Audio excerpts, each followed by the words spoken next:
Sanibonani nonke, ngiyajabula ukukhuluma nani kule channel Ndofana Soweto TV. So ngifisa sikhulume ngomlando esiqoshwe uKhuzani yonke, kodwa ngeke siyiveze yonke, siveze embalwa nane-gap aseyivulile kulabo okwaziwa ukuthi mhlawumbe babanga naye, bancintisana naye.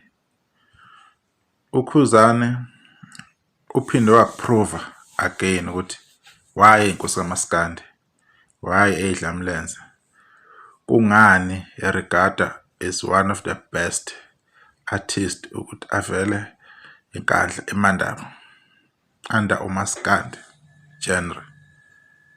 Lensizwa umlando kade yayiqopha kusuka kudala, the way yafika ngakhona umsebenzi emgqumeni, the way yacela khona nogcwensa, the way eyaba nabalandeli ngakhona bathanda yona uqobo lwayo nomculo wayo, inhlonipho, umoya wakhe ophansi nayo yonke into.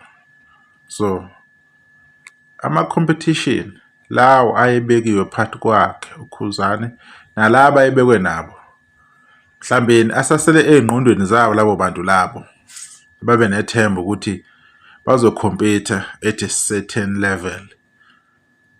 Bangakhompyutha ngokupikelana nangokukhuluma, nangokuchumelana ngey'namba ku-Spotify, lezo ngoma ey'ntathunyana nakhona nako-YouTube, ingoma ey'mbili ey'ntathu, that's it. Enye into ayikho. Umlando usesayidini likaKhuzani, umlando uyamfavor uKhuzani ngayo yonke indlela. Akuna-argument, ayikho into ebangwayo, ayikho into ekhulunywayo. Because into ekhulunywayo into yango-August 2023 ukuza manje, iyo kuphela i-history kwanye abantu ababambele kuyo, nanokuthi ukube waqala nini ukulungisa account ubani, ukube waqala nini, sekukubambelela ngesidindi, sekukubambelela ngesigodo, uhamba namanzi, sekukhalela into vele engeke isenzeka. So imlando kaKhuzani eminingi alokho eqhubekile eqopha, akekho oyimechayo lo mlando leyo, and kuyaqala nqa ukuthi kube ne-trend engoKhuzani from umcimbi uqala uze uyophela. Eminye imicimbi lo Khuzani abayenza egcwalisa Moses Mabhida, imicimbi la yenza ngo-2019, lapho engenayo lapho Khuzani ade sebethu zenza Chris Brown, ekubeni wayeqala kudala into umfo kaMpungose, right? Bekuqala ukuthi kube ne-trend eba ngoKhuzani umcimbi uze uyophela, yasuka indaba kuma-performance abaculi yaya kwi-fashion design manje, ukuthi i-fashion injani, yaphuma yaphela emculweni manje, because kubonakala ukuthi ayisekho into ezokhulunywa ngoKhuzani. Wenze ama-corrections over. Nganitshela ukuthi i-album kaKhuzani ibinzima kakhulu, nganitshela ukuthi ihambe phambili, nganitshela ukuthi iwaqaqede wonke amakhanda. Ngiyavuma ukuthi mhlawumbe nama-album amnandi because ngithanda ingoma zothando, but album e-balanced enayo yonke into oyitholayo laphana yakaKhuzani. Ngakusho lokho, nakho usaqhubeka lapho wenza umcimbi waba yimpumelelo, lokho ngakusho. So igame asekuyo uKhuzani eyakhe yedwa, umdlalo asewudlalayo uKhuzani owakhe A1, akasadlali namuntu. Sekuyisifiso sabalandeli abathize ukuthi uKhuzani ancikiswe lapho afuna bencikise khona. Akusekho uKhuzani into asazoyiprova, there's nothing. Manje userana irace yakhe le ayezalelwe yona ukuthi emhlabeni yiyo indima le uyohamba uyidlale. This is what you are going to do. Akusena competition. Abastike ku-Spotify naku-YouTube izinto ebahambela kahle, abastike khona. It's good for them.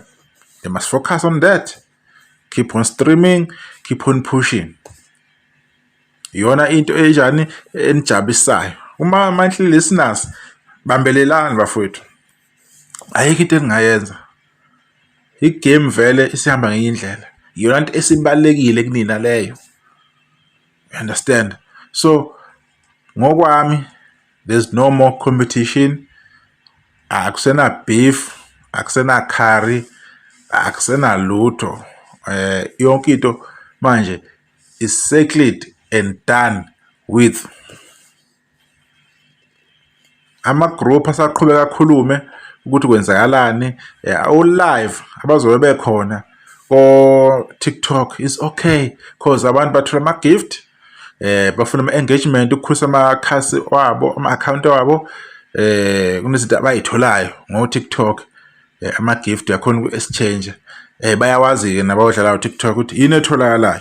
Vele angeke beyeke ukukhuluma ngento ezobasebenzela, so they have to ukuthi bekhulume and continue using amagama oKhuzani no-SK because kuyabasebenzela. It's gonna get them ama-views, likes, isikhathi sokuthi ibuka kangakanani video yakho ize yaqedwa yini, all those things. But whatever competition abantu abacabangayo ukuthi isasekhona, maybe, just maybe, there is a chance ayisekho.